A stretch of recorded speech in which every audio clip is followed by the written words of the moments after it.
नमस्कार मित्रों। आज इस वीडियो के माध्यम से मैं अपना एक एक्सपीरियंस शेयर करना चाहूँगा मेडिटेशन का, जो आपको प्रेरित कर सकता है कि मेडिटेशन या फिर साधना हमें क्यों रेगुलर करते रहना चाहिए और उसके बेनिफिट क्या है।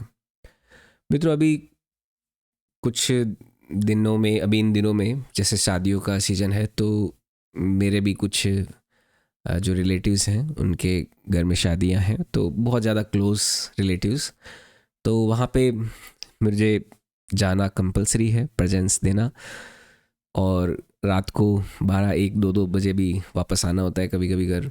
तो ऐसा हुआ अभी इन दिनों। तो इस वजह से क्या हुआ कि मैं कुछ दिन सवेरे जो मेरा मेडिटेशन रूटीन होता है आधा 1 घंटा करने का, तो वो मैं कर नहीं पाया, मेरा रूटीन में वो आ नहीं पाया मेडिटेशन।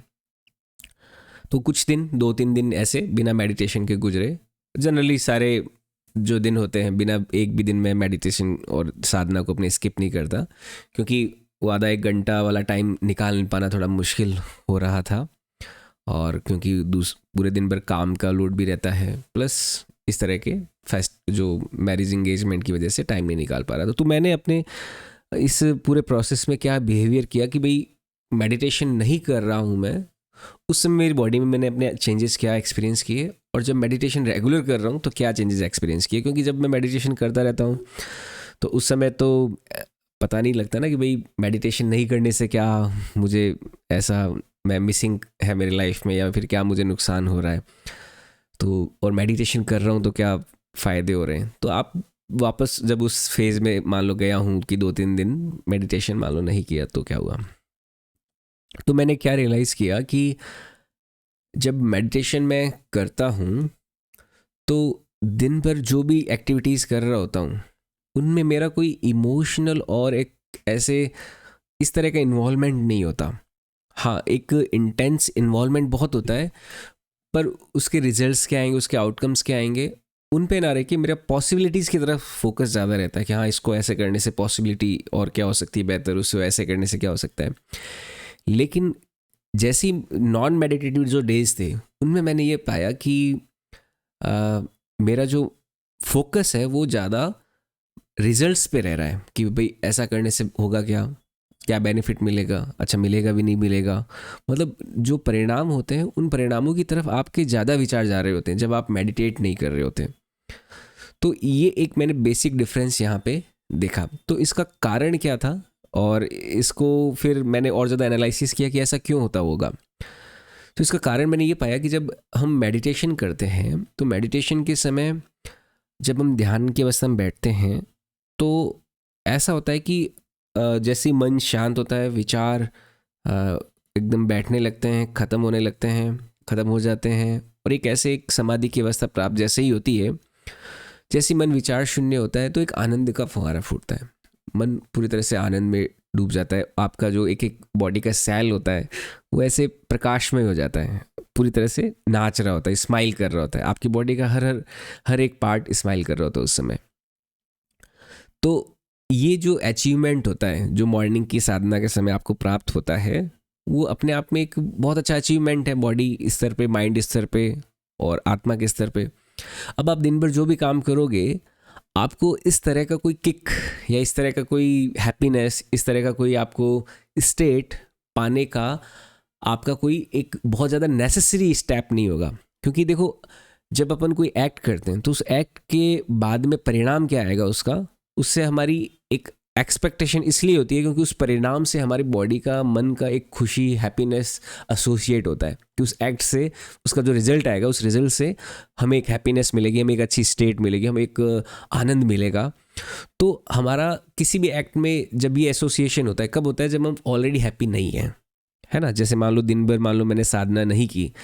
अब आप ये भी सोच सकते हो कि भाई यहाँ पे एक बात ये भी मैंने ऑब्जर्व की कि हैप्पीनेस क्या थॉट्स से आती है या हैप्पीनेस एक स्टेट है। तो मैंने ये रियलाइज़ किया कि हैप्पीनेस थॉट्स से नहीं आती, ये एक स्टेट है जो हमें एक्वायर करनी होती है ड्यूरिंग द साधना, जो साधना के दौरान अपने आप एक्वायर हो जाती है। साधना में ऐसा सोचना नहीं होता कि भाई मैं ध्यान लगा रहा हूँ, चलो हैप्पीनेस आओ, चलो हैप्पीनेस आओ, या फिर कोई थॉटफुली हमें प्लेजर मिल गया हो इस दुनिया से तो उससे एक हैप्पीनेस मिलती है। तो यहाँ पे एक चीज़ मैंने महसूस की कि थॉट्स से हैप्पीनेस नहीं मिलती। हैप्पीनेस एक उपलब्धि है, एक स्टेट है जो मेडिटेशन के दौरान आपको ऑटोमेटिकली मिल जाती है, और उसके बाद में आप दिन भर कुछ भी करते हो, क्योंकि कोई भी कृत्य, कोई भी एक्ट में आपको हैप्पीनेस तो ऑलरेडी मिल चुकी है, तो उस एक्ट के बाद में हैप्पीनेस मिलेगी या नहीं मिलेगी आपको कोई लेना देना नहीं है उससे। तो आप उस एक्ट की हर पॉसिबिलिटी, हर जो पॉजिटिव पॉसिबिलिटी होगी, तो कुछ भी हो सकता है, कोई पॉजिटिव भी हो सकता है, नेगेटिव हो सकता है, तो अब आपको समय तो व्यतीत करना ही है, तो आपको हर उस पॉसिबिलिटी पे आप काम करते रहते हो, जिससे कुछ सकारात्मक बदलाव आपके जीवन में आते हैं। तो ये मैंने एक मेडिटेशन के दौरान बहुत बड़ा डिफरेंस देखा। और एक और जो डिफरेंस है जो आपके साथ मैं शेयर करना चाहता हूँ, मैंने देखा कि जब हम मेडिटेशन नहीं कर रहे होते हैं तो उस समय, क्योंकि परिणाम इतने ज़्यादा हमारे लिए नेसेसरी हो जाते हैं। क्यों हो जाते हैं? क्योंकि we are not in a good state of meditative state, और कुछ जो एस्कैसिटी जिसको बोल सकते हैं, या फिर एक बहुत ही प्यारी सी स्टेट होती है, उसमें हम नहीं होते। तो हम ये उम्मीद लगा रहे होते हैं जीवन में जो हम कृत्य कर रहे हैं उनसे जो रिजल्ट आएगा वो हमें वो स्टेट दे दे।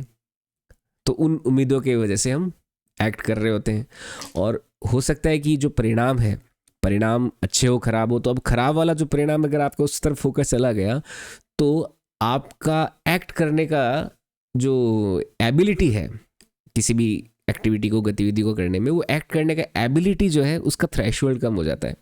आप एक्ट को अवॉइड करने का थोड़ा चांस करेंगे कि यार कौन माथा पच्ची करे, कुछ गड़बड़ हो गई तो एक्ट करने का एबिलिटी जो होता है वो भी आपका कम हो रहा होता है, क्योंकि आपका भी थोड़ा सा एक पीस, हैप्पीनेस या फिर थोड़ा सा वो कम है मान लीजिए उस समय, और आपको कुछ एक्ट करना है, और उस एक्ट से कुछ ख़राब भी हो सकता है। उस ख़राब होने की, अच्छे होने की दोनों पॉसिबिलिटी है। रिजल्ट्स आपके वैसे नहीं आए जैसा आप सोच रहे हो, तो जो ख़राब होने वाली पॉसिबिलिटी है वो आपकी हावी जैसे ही होती है, तो आप एक्ट भी नहीं करते हो। तो मैंने ये देखा है कि जब मैं मेडिटेटिव स्टेट में हूँ, मान लो रेगुलर साधना कर रहा हूँ, तो मुझे दिन भर मान लो 20 एक्शंस लेने हैं, सेल्फ एक्शंस, जो मेरे सभी बिजनेसेस में काम आते हैं मुझे। तो उन सभी एक्शंस को मैं बहुत ज़्यादा रैपिडली लेता हूँ, और मेरी एक्ट करने की टेंडेंसी ज़्यादा रहती है, और क्रिएटिविटी भी ज़्यादा होती है उन एक्ट को लेते समय। क्योंकि एक खाली जो कागज़ होता है, कोरा कागज़ जो होता है जिस पे कुछ नहीं लिखा हुआ, उस पर आप बहुत अच्छी अच्छी ड्राइंग्स बना सकते हो। लेकिन ऐसा कागज़ जिसमें बहुत सारे ऐसे बनाए हुए हैं फिगर्स, ऐसे कुछ भी किया हुआ है रैंडमली, तो उस पर कुछ ड्राइंग करना मुश्किल होता है। तो जैसे ही मेडिटेटिव स्टेट में अपन होते हैं, कागज़ खाली हो जाता है, मन एकदम शांत है, पूरा साफ है, तो आपका एक तो एक्टिविज्म बढ़ जाता है चीज़ों के प्रति, और आपकी क्रिएटिविटी भी बढ़ जाती है। लेकिन जब अपन मेडिटेशन के जो दिन नहीं थे, अभी 3-4 दिन जो मैंने देखे, तो उस समय मैंने पाया कि एक तो क्रिएटिविटी जो होती है, कुछ भी कुछ क्रिएट करना या फिर कुछ एक्ट करना, तो 20 में से मुझे जो एक्ट मैंने देखे, तो मैं वो 10-12 ही एक्ट ले पा रहा था। यानी कि 50 से 60% मेरी एफिशिएंसी थी एक्शंस लेने में, और कुछ क्रिएटिव एलिमेंट भी कम हुआ था। तो ये मैंने ऑब्जर्व किया। तो क्योंकि संवेदनशील जो मन था, उन्होंने इन बातों को ही पहचाना, तो मुझे लगा कि हाँ ये ठीक है, और मुझे आपके साथ ये एक्सपीरियंस शेयर करना चाहिए। हालांकि मैं मेडिटेशन और साधना को जितना हो सकता है पॉसिबल अवॉइड नहीं करता, ट्रैवलिंग के समय भी करता हूँ, लेकिन अभी 2-3 दिन मुझे लगा चलो शादी में ही इन्वॉल्व रहते हैं, पूरी तरह से इस तरह की गतिविधियों में इन्वॉल्व रहते हैं, तो मेडिटेशन स्किप हुआ 2-3 दिन। तो उससे मुझे कुछ लर्निंग्स पता चली मेडिटेशन की, और कुछ बातें जो मुझे लगा कि मुझे आपके साथ शेयर करनी है, तो मैं आपके साथ शेयर कर रहा हूँ। वीडियो कैसा लगा मुझे अपनी राय कमेंट सेक्शन में ज़रूर दें। कोई प्रश्न हो तो ज़रूर पूछें, और अच्छा लगा तो इसे लाइक भी कर सकते हैं, और हमारे चैनल को सब्सक्राइब भी कर सकते हैं। बहुत बहुत धन्यवाद मित्रों। जय हिंद, जय भारत।